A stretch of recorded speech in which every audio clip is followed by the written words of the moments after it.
We've traveled over 5,000 miles from home to take you on a trip to Tuscany. Sun-kissed vineyards, cypress trees, medieval towns, just some of the intoxicating sights you'll see in Tuscany, where the Middle Ages are alive in the modern day. Situated between the cities of Siena and Florence sit 9 municipalities that make up the coveted Chianti Classico wine region. But behind the rolling hills are real people who dedicate their lives to bringing these wines to life. Tune in today as we give you a taste of the toast of Tuscany. Tuscany is one of the most beautiful places in the world, and Chianti is a good representation of it. If anyone knows the land's bountiful beauty, it's Count Sebastiano Caponi. His family first bought this Greve and Chianti estate winery in 1524. Even after 20 generations, the past is present and comes back to life on the back of every bottle. Count Caponi, known as the most solemn senator, and for 20 years the de facto Prime Minister of the Grand Duke of Tuscany, Cosimo III, a super Tuscan well suited with la Calcinaia Casarsa.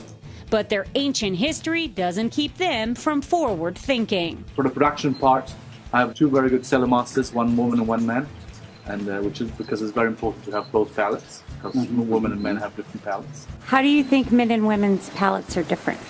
Women usually are much better at descriptors. Another thing that they tend to know, at least in my case, they tend to have a more of approach like mother to babies with wines, so they tend to know all the babies very well. So when I'm doing a blind tasting, and Sabrina, who's the woman cellar master, she will more or less know which wine is it. Yes, she's very good at that. Women have good attention to detail.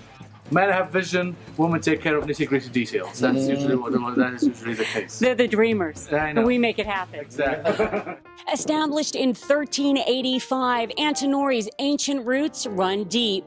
Now, 26 generations later, the family maintains a leader in Italian wines by practicing 3 principles: passion, tradition, and institution. Now Antinori has maybe 2,000 hectares of vineyard in Italy. We have lots of estate all around the world, and but at the same time we are a real family. I feel the presence of the history, and I think that we have to work in the right way to maintain the history, but at the same time to go ahead with the innovation. For the first time in the family's 625-year history, you can now see the winemaking process for yourself at the family's new state-of-the-art facility. Why did you guys decide to open to the public? To share with other people how the knowledge of how a wine is done, because many people drink wine but actually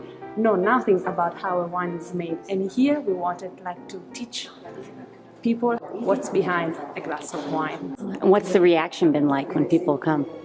They are all like that. Elevating your taste to a higher place is easy riding on these Black Rooster roads. In Tuscany, in Chianti, every piece of land have a name. What was the name of the place we were just at? Solatio. And what does that mean? Tuscan way to say exposed to the sun. Our tour under the Tuscan sun continues at Castella d'Alba, which is here in Rota in Chianti and owned by the largest winemaking family in Italy. The story of this estate is very, very long, starting in the Middle Ages and started by noble family of Florence. Zonin family bought in 1979 from Ginori Conti family. Quality is the first thing that a winemaker or a producer of wine have to make. Gianni Zonin started this road more than 40 years ago, when start to buy property around Italy. You can see the Middle Ages in the building, you can see the Renaissance in the villa behind us. You can say the story, the culture of the region of Tuscany and the Chianti Classico. The future of wine is not quantity, but is quality wine. So remember that this wine can express when you drink him. So I want to underline the importance of this very, very elegant wine. Elegance seems effortless in the territory where tranquility and tradition fill the air, and where friendships were formed between one of America's founding fathers, Thomas Jefferson, and the family that fathered Chianti Classico. We are here in the beautiful Chianti Classico region of Italy. We literally have Siena over our shoulder. We're at Fonterutoli, which is one of the oldest properties in Old Chianti and belongs to my family since 1435. I represent generation 24th. You don't look a day over 23rd. And is it true your family, going back years and years and years ago, actually fathered Chianti? Yes, we can say that. One of my ancestors, Ser Lapo Mazzei, in 1398 wrote the first official known document mentioning Chianti wine. So he was the first to associate the word Chianti to wine, and this was a few centuries ago. For someone at home who's never tried a Chianti Classico wine before, what would you tell them?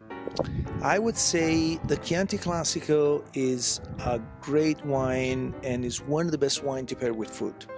It has this beautiful freshness, this complexity, and this nice elegance which can pair with a lot of different foods. Enjoy food, wine, life. I think this is an incredible privilege to be in this kind of industry. Is so unbelievable.